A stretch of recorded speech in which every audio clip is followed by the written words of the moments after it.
अस्सलाम वालेकुम। इस वीडियो में हम देखेंगे कि ऑटो कैंपेन किस तरह से क्रिएट की जाती है। ये है आपका सेलर सेंट्रल डैशबोर्ड। एडवर्टाइजिंग पे जाने के बाद आप क्लिक करेंगे कैंपेन मैनेजर पे।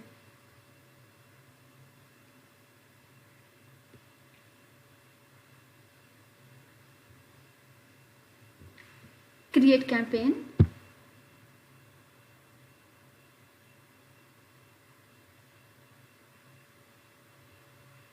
यहाँ पे आपको 3 तरह की टाइप्स मिल रही हैं, sponsor product, sponsor brand, sponsor display. अभी हम बात करेंगे स्पॉन्सर प्रोडक्ट के। स्पॉन्सर ब्रांड और स्पॉन्सर डिस्प्ले सिर्फ उन्हीं को अलाउ होता है एडवर्टाइज़ करना इन पर जहाँ जिनके पास ब्रांड रजिस्ट्री हो।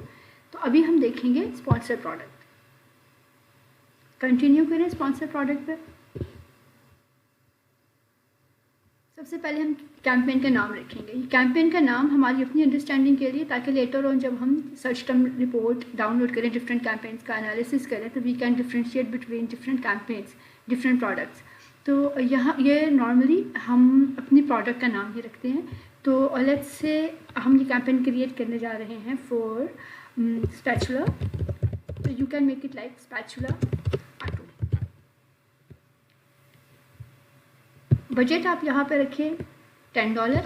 अच्छा, ये मैं बात कर रही हूँ जब हम कैंपेन क्रिएट कर रहे हैं इनिशियली। अभी हमारे पास कोई रिव्यूज़ नहीं है, अभी सिर्फ मेरे लिस्टिंग लाइव हुई है और मैंने सबसे पहले अपनी ऑटो कैंपेन क्रिएट कर लिया। $10 to $15 इसके दरमियान आप बजट रख सकते हैं। इसके बाद जब हम देखें कि कैसे इंप्रेशंस आ रहे हैं, कैसे क्लिक आ रहे हैं, क्या स्टैट्स आ रहे हैं, तो उनके बेसिस पे हम अपना बजट इंक्रीज़ कर सकते हैं। लेकिन मैं रिकमेंड नहीं करूँगी कि आप कैंपेन अगर आपने लॉन्च किया तो आप फ़ौरन से $50 कर दें जब आपके पास एक भी रिव्यू नहीं है, क्योंकि ऑब्वियसली आप कितना भी एग्रेसिव चले जाएं, लेकिन अगर आपके पास रिव्यूज़ नहीं है, आपकी विजिबिलिटी तो बढ़ जाएगी, आप फर्स्ट पेज पे भी स्पॉन्सर होंगे और ट्रैफिक भी बहुत आप लेंगे, लेकिन कन्वर्जन के चांसेस उतने नहीं होंगे, क्योंकि बायर ऑब्वियसली प्रेफर करेगा उस सेलर से बाय करना जिसके पास रिव्यूज़ हैं, जो स्टैब्लिश सेलर ऑलरेडी। तो एटलीस्ट जब तक आपके पास कुछ रिव्यूज़ नहीं हो जाते, डोंट गो एग्रेसिव। बजट यहाँ पे हमने रख दिया $10। टारगेटिंग में आपके पास ऑप्शन है ऑटो या मैनुअल। अभी हम ऑटो कैंपेन क्रिएट कर रहे हैं, तो ऑटो टारगेटिंग पे क्लिक करें। उसके बाद हमें चूज़ करनी है bidding strategy. Bidding strategy 3 types की होती है, down only, up and down and fix bid. Down only का मतलब है कि अगर मैंने अपनी बिड रखी है 0.50, ठीक है, तो अमेज़ॉन मैक्सिमम मुझसे 0.50 चार्ज करेगा। इससे ऊपर वो मुझसे ऐसा नहीं कि 0.75 चार्ज कर ले। जब कन्वर्जन के चांसेस नहीं है तब मे भी वो मुझसे सिर्फ 0.20 चार्ज करे, लेकिन वो 0.50 से ऊपर नहीं जाएगा। जबकि अप एंड डाउन में क्या होता है, अप एंड डाउन में मैं कंट्रोल अमेज़ॉन को दे देती हूँ कि जब अमेज़ॉन को लगे कि कन्वर्जन हो सकती है, ये बाय जो है अभी इसकी जो क्लिक है ये सेल में कन्वर्ट हो सकता है, तो वो मेरी बिड को 100% तक इंक्रीज़ कर दे। जो भी मैंने बिड रखी हुई लाइक 0.50 अगर रखी हुई है तो वो उसको $1 तक इंक्रीज़ कर सकता है। फिक्स बिड में क्या है, कन्वर्जन के चांसेस हैं या नहीं हैं, अमेज़ॉन वही बिड चार्ज करेगा जो मैंने रख दिया पर क्लिक। जितने क्लिक होंगे उतनी बार मेरे 0.50 डिडक्ट हो जाएंगे। 0.50 से ज़्यादा भी नहीं और 0.50 से कम भी नहीं। तो स्टार्ट में जो रिकमेंडेड स्ट्रैटेजी है वो है डायनामिक बिड्स, डाउन ओनली।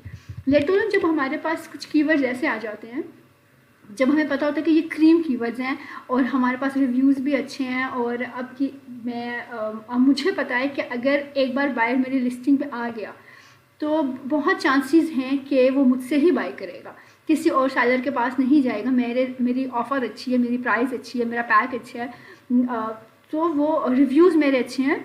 जब मैं इतना श्योर हो जाऊँ अपनी प्रोडक्ट के बारे में, अपने कीवर्ड्स के बारे में, तो उन कीवर्ड्स में मैं अप एंड डाउन का ऑप्शन अप्लाई कर सकती हूँ, ठीक है। लेकिन जब हम कैंपेन का स्टार्ट लेते हैं तो हम डाउन ओनली का ऑप्शन चूज़ करेंगे फॉर बिडिंग स्ट्रैटेजी। उसके बाद हमें यहाँ पर नाम रखना है ऐड ग्रुप का। ये सेम होगा जो आपने कैंपेन नेम रखा है।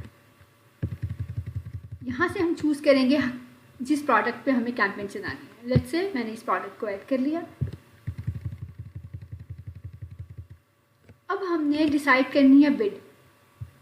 देखिए यहाँ पे अमेज़ॉन जो बाय डिफ़ॉल्ट बिड दे रहा है तो 0.75 है। सजेस्ट अमेज़ॉन क्या कर रहा है, अमेज़ॉन कह रहा है 1.10 आप रख लें। मिनिमम वो कह रहे हैं कि 0.95 और मैक्सिमम 2.21। अब इसका क्या मतलब है कि अगर मैं बिड चले अमेज़ॉन तो 1.10 कर लेता है, लेट्स से मैं 0.75 रख लेती हूँ या मैं 0.65 रख लेती हूँ, तो क्या मेरी एज स्पॉन्सर नहीं होगी, क्योंकि मिनिमम तो 0.95 सजेस्ट कर रहा है। अब मुझे बिड यहाँ पर क्या रखनी है, 0.75 बिड रखने का मतलब ये नहीं है कि मेरी एड स्पॉन्सर नहीं होगी, एड स्पॉन्सर होगी, लेकिन हाँ उसके आप ये कह सकते हैं कि अगर पहले फर्स्ट पेज पे मुझे 24 आवर में 5 टाइम स्पॉन्सर करा था तो अब शायद सिर्फ 2 टाइम स्पॉन्सर करेगा।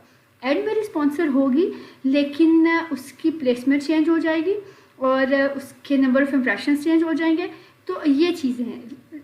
स्टार्ट में जब हम कैंपेन लॉन्च करेंगे उस वक्त बहुत हाई बिड आप नहीं रखें। अब यहाँ पे अगर वो मुझे 1.10 रिकमेंड कर रहा है तो मैं 0.75 या 0.65 या 0.55 इसी से स्टार्ट लूँगी, ठीक है। 0.55 से मैं स्टार्ट लूँगी। अब 0.55 जब मैं बिड रखूँगी तो हो सकता है मैं 24 आवर्स में देखूँ कि मुझे तो अच्छे खासे क्लिक्स पड़ गए हैं, मुझे तो कोई सेल नहीं आई है, जब कॉस्ट बहुत बढ़ गई है, तो मे भी तब मुझे रिड्यूस करनी पड़े।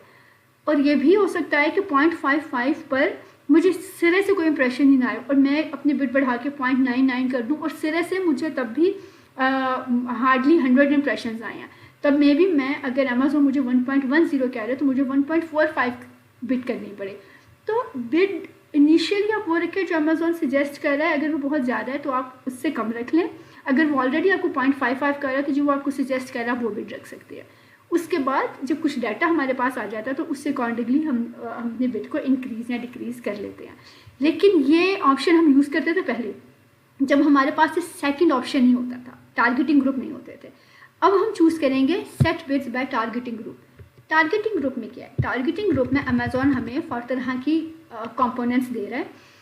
उसने बहुत हद तक पहले अमेज़ॉन के हाथ में कंट्रोल था। ऑटो कैंपेन में ब्रॉड टारगेटिंग हो रही होती है, इसमें हम अमेज़ॉन का नहीं बताते हैं कि इस कीवर्ड के अगेंस्ट हमारी ऐड स्पॉन्सर करो, वो खुद ही डिफरेंट कीवर्ड से अगेंस्ट हमें ऐड स्पॉन्सर करता है। और वो कीवर्ड्स कहाँ से आते हैं, वो कीवर्ड्स हमारे लेता है हमारे कंटेंट से, हमारे बैकएंड से। हमने जो कीवर्ड्स अपने लिस्टिंग बनाते वक्त डाले होते हैं अपने बैकएंड पर फ्रंट एंड पे, वो उन्हीं लिस्टिंग उन्हीं कंटेंट से डिफरेंट फ्रेजेस बना के उससे अगेंस्ट हमें स्पॉन्सर करता रहता है। तो यहाँ पर अब पहले इस तरह से ही चलता था और अमेज़ॉन हमें नहीं पता अमेज़ॉन हमें कहाँ किस कीवर्ड के अगेंस्ट स्पॉन्सर कर देगा और हम अपनी मर्ज़ी से उस पर किसी किस्म का कोई कंट्रोल नहीं रखते। लेकिन अब कंट्रोल जो है समहाउ हमारे हाथ में है। यहाँ पर अमेज़ॉन ने हमें कंट्रोल दे दिया है कि आप चाहो तो क्लोज मैच पे हाई बिड लगाओ, चाहो तो लूज मैच में हाई बिड लगाओ, या सब्स्टिट्यूट पे फोकस करो, या कॉम्प्लीमेंट्स पे करो, या लूज मैच को ऑफ ही कर दो, ठीक है। अब ये कंट्रोल हमारे पास है। अब इन चारों ऑप्शंस का क्या मतलब है और इनको हम किस तरह से यूज़ कर सकते हैं। जब आप ऑटो कैंपेन क्रिएट करें तो एक नहीं क्रिएट करें, आप 4 कैंपेन क्रिएट करें। अगर आप ऑटो कैंपेन $10 के बजट से या $20 के बजट से या $15 के बजट से रखने जा रहे हैं तो आप ऐसा करें कि 4 कैंपेन क्रिएट कर लें, चारों को $5-5 का बजट दे दें, ठीक है। इससे होगा क्या, इससे ये होगा कि मुझे पता है कि अगर ये $5 का बजट मेरा क्लोज मैच को लग रहा है तो ये higher relevant super relevant keywords को ही लग रहा है। इसमें किसी किस्म का कोई नेगेटिव किसी किस्म के कोई रेलेवेंट टारगेटिंग नहीं हो रही है, क्लोज मैच की बात कर रही हूँ, ठीक है। और ये एक्चुअली मुझे हेल्प कहाँ करेगा, ये डिफरेंट कैटेगरीज़ को इन डिफरेंट कैंपेन में जब मैं टारगेट करूँगी तो ये मुझे हेल्प करेगा जिस वक्त मैं कैंपेन को ऑप्टिमाइज़ करूँगी, जिस वक्त मुझे यहाँ से डाटा निकाल के अपनी मैनुअल कैंपेन में ले जाना होगा, तब मैं इजीली देख सकती हूँ कि अच्छा ये क्लोज मैच से मुझे कीवर्ड आया है तो इसका मतलब है कि ठीक है ये मैं इस कीवर्ड को स्पेसिफिकली इस मैच टाइप के साथ टारगेट कर सकती हूँ, ठीक है। अब अगर लूज मैच है, लूज मैच में क्या हो रहा है, सबसे पहले डिफरेंस देख लें कि क्लोज मैच और loose match substitute complements difference क्या है। क्लोज मैच और लूज मैच ये आपकी एड स्पॉन्सर करता है ऑन अमेज़ॉन सर्च पेजेस। मैंने स्पैचुला टाइप किया अमेज़ॉन के ब्राउज़र पे अमेज़ॉन सर्च बार में तो मुझे वहाँ पर जो स्पॉन्सर्ड लिस्टिंग्स नज़र आ रही हैं वो क्लोज मैच और लूज मैच से निकल रही हैं, जबकि सब्स्टिट्यूट और कॉम्प्लीमेंट्स कहाँ पर आपको स्पॉन्सर करती हैं। ये जो आपका बायर होता है, आपका जो शॉपर है, उसको आपकी ये ऐड मिलेंगी डिफरेंट प्रोडक्ट के डिस्क्रिप्शन के नीचे। आप देखेंगे कि जब हम amazon.com पे जाते हैं और वहाँ पर आप किसी भी लिस्टिंग को ओपन करते हैं तो प्रोडक्ट डिस्क्रिप्शन के बिल्कुल नीचे आपको हेडिंग मिल रही होती है स्पॉन्सर्ड प्रोडक्ट्स, ठीक है। वो जो स्पॉन्सर्ड प्रोडक्ट में ऐड शो हो रहे होते हैं, जब वहाँ पर बायर क्लिक करेगा तब आपके सर्च टर्म में वो कीवर्ड नहीं आएगा जो कीवर्ड टाइप करके वो पहुँचा था लिस्टिंग तक, आपकी लिस्टिंग तक पहुंचा था, बल्कि आपके सर्च टर्म में वो ऐसी ना आ रही होगी जिसके नीचे उसको आपकी ऐड नज़र आई है और उसने वहाँ पे क्लिक किया। ठीक है, अब ये एसिन कहाँ से आ रही है? ये हमें आ रही है सब्स्टिट्यूट से और कॉम्प्लीमेंट से। तो इन शॉर्ट क्लोज मैच और लूज मैच में अमेज़ॉन आपको स्पॉन्सर करता है अमेज़ॉन सर्च पेजेस पे, जबकि सब्स्टिट्यूट्स और कॉम्प्लीमेंट्स में अमेज़ॉन आपको स्पॉन्सर करता है अंडर प्रोडक्ट डिटेल पेजेस। ठीक है, अब इनमें डिफरेंस क्या है? क्लोज मैच में अगर आपकी प्रोडक्ट है फॉर एग्जांपल शैम्पू, आपने कीवर्ड टाइप किया शैम्पू, अब जब आप क्लोज मैच में आपकी एड स्पॉन्सर होगी तो आप देखेंगे कि डिफरेंट तरह के शैम्पू ही आपको नज़र आ रहे हैं। ये हो सकता है कि एक शैम्पू डैंड्रफ के लिए और शैम्पू जो है वो आपका हेयर फॉल के लिए, या आप डिफरेंट ब्रांड्स के शैम्पू हैं, वेरिएशन एक शैम्पू की, ये तो आप देख सकते हैं क्लोज मैच में, लेकिन exact match, exact relevant product आपको मिलेगी। ठीक है, सुपर रेलेवेंट कीवर्ड ही स्पॉन्सर होंगे क्लोज मैच में। जबकि लूज मैच में क्या होता है? लूज मैच नॉर्मली इस पर वैसे हमें कुछ अच्छी खास कन्वर्जन आती भी नहीं है और हम इसे चाहें तो लो बिड रखकर इस पर हम काम कर सकते हैं। इनिशियली आप बिड वही रखें जो आप एक एवरेज बिड आप रख रहे हैं, उसके बाद आप देखेंगे जैसे जैसे डाटा जनरेट होता है, अगर लूज मैच आपको हाई कॉस्ट दे रहा है क्योंकि आपने सेपरेट कैंपेन में इसको टारगेट किया, तो you can simply turn off that option. तो लूज मैच में किस तरह से टारगेटिंग होती है? लूज मैच है आपने कीवर्ड टाइप किया हेयर टॉनिक, ठीक है, और अमेज़ॉन आपको हेयर टॉनिक के साथ फेस टॉनिक भी दिखा रहा है, डिफरेंट प्रोडक्ट। ठीक, तो ये नॉर्मली इतनी कन्वर्जन वैसे नहीं देता। तीसरा ऑप्शन है सब्स्टिट्यूट्स। सब्स्टिट्यूट्स में क्या है? अमेज़ॉन आपको प्रोडक्ट पेजेस के अंदर तो शो करेगा, डिफरेंट एसेंस के अंदर शो करेगा, लेकिन किन कीवर्ड से गेस शो करेगा। फॉर एग्जांपल अब मैं प्रोडक्ट लेने जा रही हूँ, मैंने कीवर्ड टाइप किया है इलेक्ट्रिक चॉपर, लेकिन अमेज़ॉन मेरी ऐड स्पॉन्सर कर रहा है। जब उसने मेरी ऐड स्पॉन्सर किए तो उसको मैनुअल चॉपर के गेस्ट भी स्पॉन्सर कर दिया। ठीक है, अब मेरी ऐड मैनुअल चॉपर जो प्रोडक्ट है उसके नीचे भी शो हो रही है। इलेक्ट्रिक चॉपर मेरी प्रोडक्ट है लेकिन वो मैनुअल चॉपर के नीचे शो हो रही है। क्यों? क्योंकि सब्स्टिट्यूट है ना, वो इलेक्ट्रिक और ये मैनुअल। अब कॉम्प्लीमेंट्स में क्या? कॉम्प्लीमेंट्स में मेरी ऐड कहाँ शो हो रही है? कॉम्प्लीमेंट्स में मेरी ऐड शो हो रही है, नॉर्मली वो हम देखते हैं प्रोडक्ट डिटेल पेज के नीचे ही आ रहा होता है बाय टुगेदर प्रोडक्ट, नॉर्मली ये ऐड हमारी वहाँ पर शो हो रही होती है। फॉर एग्जांपल मैं ओवन लेने गई हूँ और ओवन की लिस्टिंग के नीचे, ओवन के प्रोडक्ट डिस्क्रिप्शन के नीचे मेरी ऐड स्पॉन्सर हो रही है किस चीज़ की? ग्लव्स की, ओवन ग्लव्स की।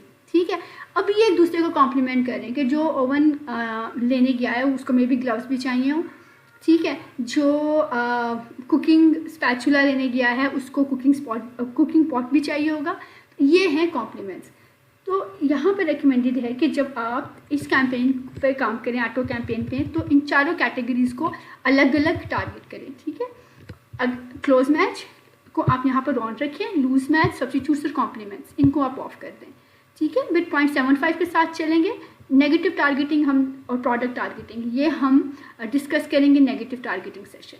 और लॉन्च कैंपेन, दैट्स इट। अब जब मैंने इसको लॉन्च कर दिया तो यहाँ पर मेरी ऑटो कैंपेन जनरेट हो गई है, कुछ आवर्स में ये लाइव हो जाएगी। तो this is all about auto campaign. आपने कैंपेन नेम दिया, एड नेम दिया, स्टार्ट डेट दी, एंड डेट आप नहीं देंगे, bidding strategy down only, budget आप $10 to $15 से स्टार्ट कर सकते, ग्रेजुअली वी कैन इंक्रीज।